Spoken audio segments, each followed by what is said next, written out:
Ruth McCracken and Trissetta Washington, two top-notch career and business strategists, are here to help you defy standards and break boundaries. Join them as they share powerful insights that have already impacted thousands of people and will have a major impact on your career, life balance, and business.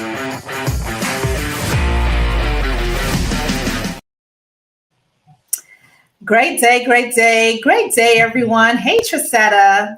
Hey, Ruth. Hey there. Look, we always hit the gun. We always hit the gun before start day. We were all in the background, everyone. And for those who are coming in, go ahead and just have a good old time with us. We're super excited here in the Breaking Boundaries episode, where we're going to unleash some really great value and tips. I'm really excited. We're both really excited. Let us know where you are chiming in from. We're going to take the next few minutes with you all. If that's all right, go ahead and grab your pen and paper. You may want to even go back and replay as well. Because as you and I just said, we were going back and forth and we were just building on this whole topic. And for those who are coming in, we want to let you all know what we're going to be unfolding, because it's really it's going to be the truth. It's going to be rattling the cage together as a unit. The growth mindset, unlocking your potential through lifelong learning. And you had an amazing book that you were sharing, and we're going to talk about that. If you want to know more about us, I love the fact that you all are probably coming in and saying, who are these amazing beings? Go ahead and just check out our profiles, learn more about us individually. But for the sake of the topic, I want you all to know that it matters to us that you know to distinguish between the path that we're going to roll out, right? Absolutely. Are you ready to dive in? Yeah, let's go ahead and dive in. So I do believe that we've talked about briefly, like I said, in the background, the growth mindset and how it connects with this, to lifelong learning. What's the importance? What's the value, the distinguish between the personal growth and the professional development in today's what we call fast-paced world. I don't think this world is ever going to be a slow pace world ever. No, it just keeps getting faster, right? We're moving at the speed of life. It really is. It really is 1,000%. And the way for, first of all, I want to say that we decided to talk about professional development or personal development because we asked you all, like, what do you all want to hear? What do you all want to talk about? And this was one of the topics that you all came up with. And as a result, in order for us to stay relevant in such a fast-paced, ever-evolving, ever-innovating world, we have to consistently be up-leveling our skills. And one of the barriers to being able to do that is your mindset. And many people out there have what is called a fixed mindset, where they don't believe you can really improve. Like they don't believe that people can change, and most importantly, that they can change. However, research was done by Carol Dweck, Dr. Carol Dweck, and she wrote this book called Mindset. Hopefully you can see that pretty good there.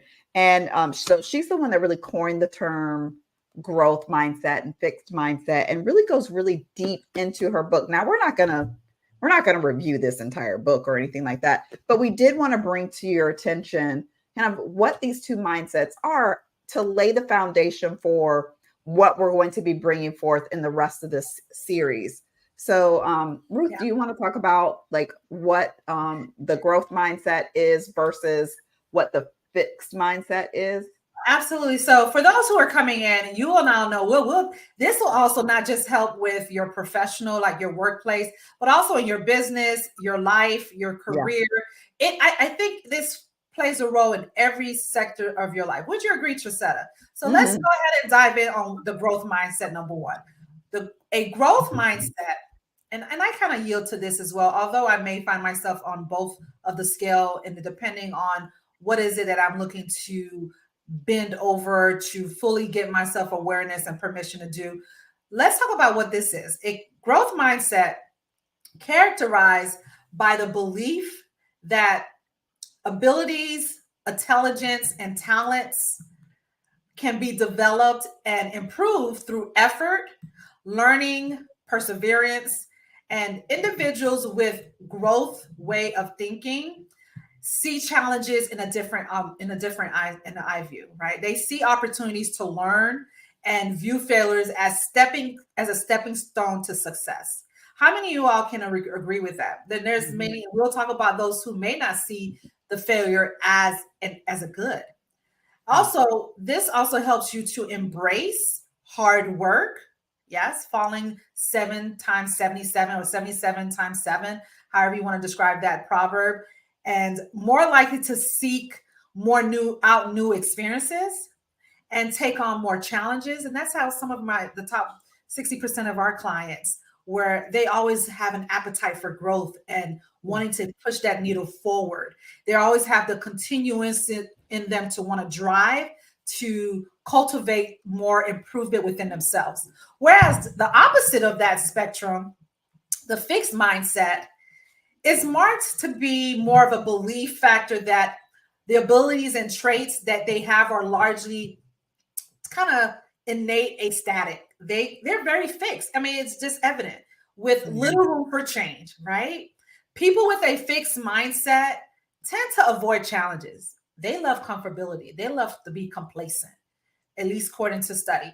And they might have an open perspective when it comes to a little bit of growth, but they set limitations on their own self because of fearing of failure, as a reflection of their own inherent habits that they may have gotten through their upbringing, maybe through other influencers within their environment, maybe through their community, maybe through their ministry, whatever the case may be. They may prioritize looking smart over taking risks. How many of y'all may know some peers, or maybe even admit to yourself that is me, and that's okay. We'll talk about later on in the segment what ways you can break through some of those bad habits, or just habits in general. They don't necessarily have to be titled as bad. And also, in conclusion to this fixed mindset description that I'm laying this carpet out for you, because I want you to become more aware of this. It can also be a setback and may discourage those from pursuing further growth within their personal and their professional, and even in your life, like I said earlier. So in essence, how do you take these two distinguished mindset and find a way to balance it out for your own potential growth? How do you take growth mindset to promote any ideas that aligns with your skills and abilities to, develop over time and effort and learning and striving for more? Yes. And whereas the fixed mindset assumes that these qualities are relatively pretty much set in stone and unchangeable. It's kind of hard to kind of tell someone to shift, especially if you're coming in to do change of management or any succession planning within your business, or even maybe perhaps taking your family and moving from one area code to the next. We'll kind of walk through on what ways can you take life learning and maybe take it to what are the key elements to continuous growth. But let us know, is this resonating with you? Now that you have the two distinguished, where do you fall into those mindset? Is it both?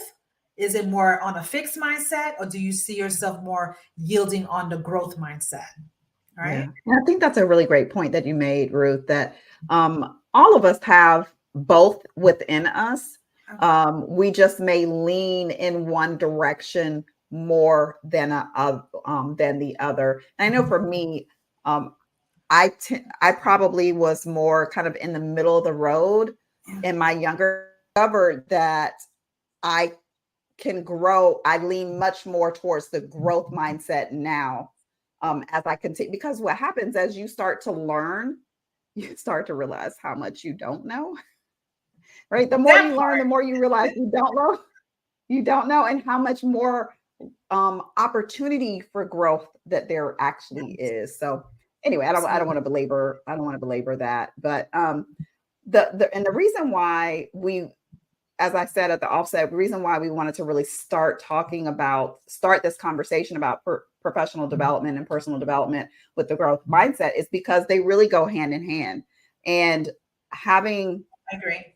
adopting this value of lifelong learning, it really um, helps you to gain all of the knowledge and the skills that you need to continue to grow. So lifelong learning really refers to the ongoing voluntary, right? You're doing this because you desire to, not because someone is telling you to, but the It's an ongoing appetite. voluntary. Yeah, it's a Right, drive. It's a right, momentum that you. Yeah, right. yeah.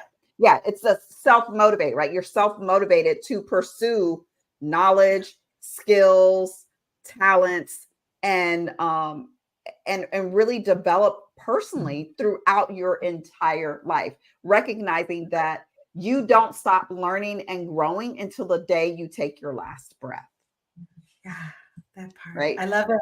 I love it. Yeah, and we're not talking about just like going to college or going to school, but watching YouTube videos, signing up for some sort of digital course, or even picking up a maybe a college course to audit, or reading a book, attending a workshop, even attending kind of like events where there's like forums where you can have open dialogues and discussions with people about different topics, so that you can start to see things through various different perspectives and really engage in these new experiences so that you can continue to grow and develop your mindset. I like that. And we want to kind of take that and also know what is your role in maintaining this growth mindset?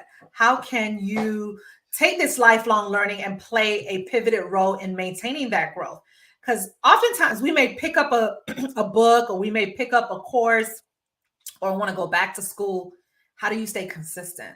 How do you maintain that drive? And I always say, these are some core principles that you want to, number one, to be able to challenge yourself. Think of ways that you want to be able to increase some of these abilities within you. Maybe embracing challenges that you may not be accustomed to. Number one, I always talk about discipline. If you're going to go ahead and challenge yourself for maintaining a growth, what does that plan look like? Writing that vision down. What ways can you explore on increasing your schedule when it comes to learning? What is your priorities around that skill or that growth that you're looking to achieve? And most importantly, what is your persistency around it, right? And how am I now an extension of my outcome? Once I read that book, am I implementing what I'm learning? Once I've gone through that course, am I now putting it into practice? Yeah. It's more so taking what you've gained as, what is my role in this?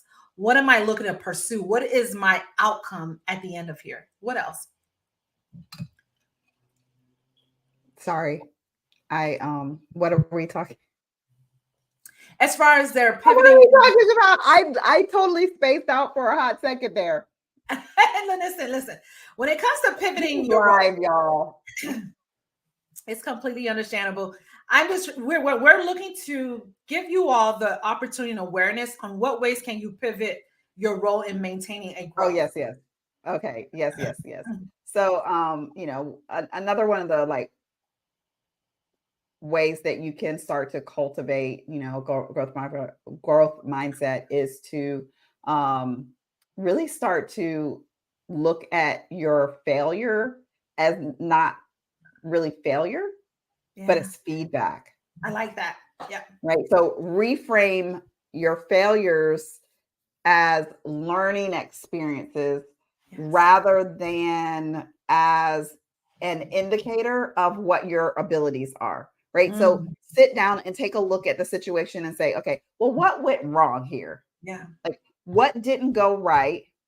What can I learn from this? Like, what I didn't start to identify the lesson in the particular experience, and then use that information to make better decisions in the future. Right. So, for example, maybe you are new to traveling and you get to the airport just maybe like an hour before your flight because you don't know that you need to be there earlier. And you get there, there's a long line for you to check in and you need to check your bag. And by the time you get to the counter, you've missed the cutoff for your bag to be checked. Yeah. And so now you can't get on your flight. And so learn from that and say, okay, well, now I know that I need to get to the airport earlier in case there's a long line. If I need to check my bag, in case there's a long line at security, so that I can go through all the different checkpoints and the processes in a way. And it's, it's better for me to be there early and have to wait a little while rather than risk the chance of missing my flight and not getting to my destination when I intended to. Right. So I like that. Yeah, look at things in that way. And also be compassionate towards yourself. This is something we talk about quite a bit, right? When you have situations like that happen, treat yourself with kindness. That right? part, yes. Be kind to yourself when you have those setbacks or you make a mistake. I just got back from a trip and I found out the 2 days before I was supposed to leave that I accidentally booked my Airbnb for a day early. Oh my gosh. And so I reached out to the host and was like, hey, I accidentally booked for a day early. I don't arrive until Monday. Can we switch my reservation? And they're like, well, it's too late for you to do that. So I ended up having to pay for an extra night that I really didn't intend to pay. I really didn't intend to pay for. And I could have gotten all upset with myself and all in a tizzy and, like, oh my God, you're so stupid. Why didn't you? I could have gone into that negative self-talk. But rather than doing that, I just said, you know what? I made a mistake. Yeah. And you embraced it. I should have been more conscientious. I should have referred back to the reservation to make sure all the details were accurate when I booked it, so that I could have fixed it immediately. If I still made the mistake, then at least I could have fixed it immediately, but I didn't do that. And so these are some things that I'll do differently going forward. So you want to be kind to yourself. Treat yourself like you would a friend, recognizing that mistakes are just a part of the learning journey. You're not going to get it right every single time. So be kind to yourself. What else you got? I love that the positive attitude towards improvement matters versus beating yourself down like an old, I don't know, broom or something, for the better lack of term. You want to find the goodness in it. And that brings us to a good segue as to what ways can you actually put this to work? What actionable steps for cultivating a growth mindset? It is a journey. It is a journey, especially if, for me, I grew in a very restricted, very disciplined type of home. So the fixed mindset can be a positive thing. And there's certain parts of it that you want to say, well, what ways can I unleash from that? What ways can I embrace more of the challenges that comes through my plate? And embracing challenges, let's know in the comments if that's something that you're still learning and becoming more of, becoming to see yourself how to seek out opportunities that push you out of your comfort zone, where you're so accustomed to doing things, and we all are. We're all so accustomed to doing things a certain way that adapting to change may be a crutch to a lot of us. Yes. So embracing challenges encourage you to what? Learn from it, adapt, and also foster a mindset of continuous improvement. But you have to be open to it. You got to be able to say, I want to give myself the opportunity to embrace challenges, even as a leader. Are you going to say that this is what I'm accustomed to, guys? I've been doing it for 5 years, 10 years, 15 years, if not more. Then you have these new hires that are coming in. And what do you do next? How do you adapt that certain things that you may have been accustomed to doing when it comes to training, when it comes to even just operating in your functional role, may require some feedback, may require some insight on how do I evolve? How do I enhance my communication? How do I even enhance my leadership style? Another one is view failure as feedback. I love this because many of us tend to think that if we're not able to reframe failures as a learning experience, guess what? We tend to look at it as I'm just going to go back and fall back to what I'm accustomed to, because obviously if this failure came into place, that means that I'm not good enough for it. Or we tend to just down ourselves or talk ourselves out of it. How many of us can relate? Instead of doing that, analyze what went wrong, like Trisetta shared.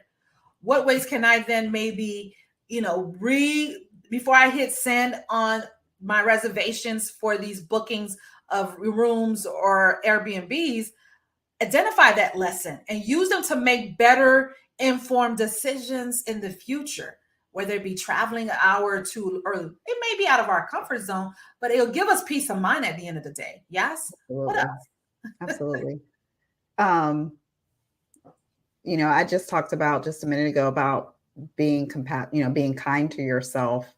Definitely want to practice that self-compassion so that, you don't want to beat yourself up when you make mistakes or things don't go the way that you anticipate them to go.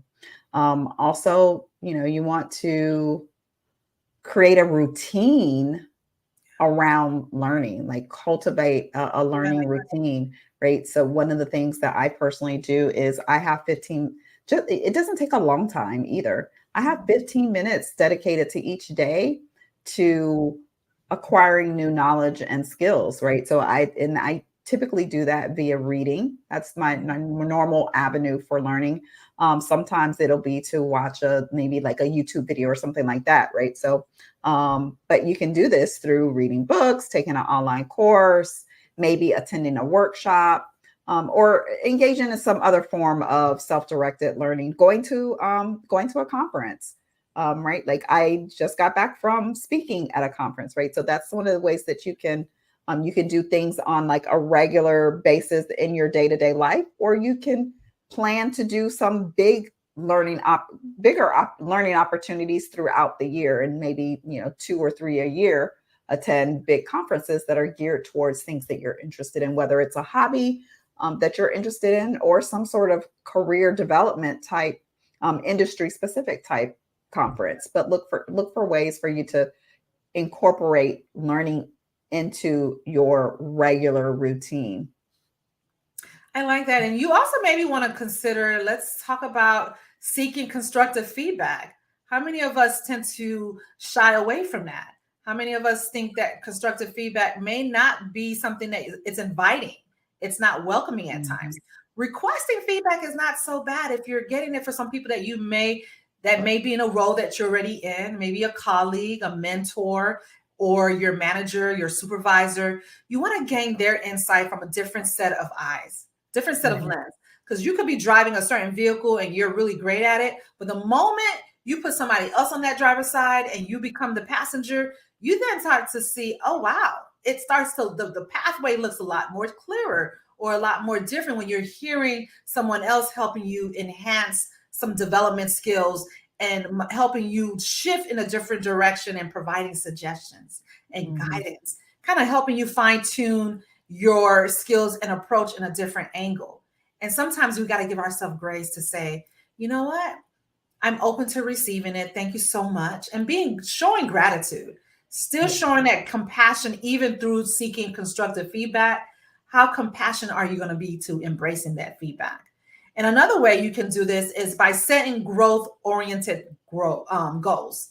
Set these growth goals to not just so much be for your sake, but also to help being that model figure, whether it be for your team, your family, your children, yourself as your other peers and others that look upon to you. You want to be able to kind of measure, like, am I really great at being a leader?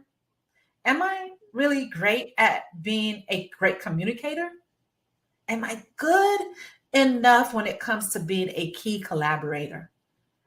Kind of go back and do a self-evaluation, right? So before you even set these growth-oriented goals, go back into your internal self, kind of just assess and monitor what may need to be changed. And again, it kind of stemmed back what I just shared earlier, getting that feedback from your peers, your supervisor, because sometimes we can be a little bit high and mighty on ourselves, right? And if we don't know how to open ourselves to taking constructive feedback, how else can we set those growth goals? So let us know and actually take action in doing that. Yeah. Yeah. And then finally, you want to speak to yourself in a positive way. Like think about, monitor that inner dialogue, Oh, right? Monitor that inner dialogue and replace any type of negative self-talk, self-limiting beliefs or thoughts with affirmations that are going to help to reinforce your growth as opposed to bringing you down. So you want to challenge, like when you have a negative thought. Remember earlier when I was talking about how, you might say like, oh, I'm such an idiot, because I did da, da, da. Like, no, challenge those negative beliefs, challenge those negative thoughts as they arise in your mind, as well as the beliefs about your own abilities. Yeah. Right. Because a lot of times we feel like we don't have what it takes to do certain things and we count ourselves out without even trying. I know. Right. So replace all of that, replace all those negative beliefs about your abilities with things that are empowering about you. So maybe instead of I could never do that, maybe you say, well, I could learn to do that. Or let me try it out and see how things go, right? As opposed to just completely shutting it down before you even give yourself the opportunity. So it's really important for you to remember that when it comes to cultivating a growth mindset, it's really an ongoing journey. I love it. It's going to require some patience. And most importantly, it's going to require some commitment on your part.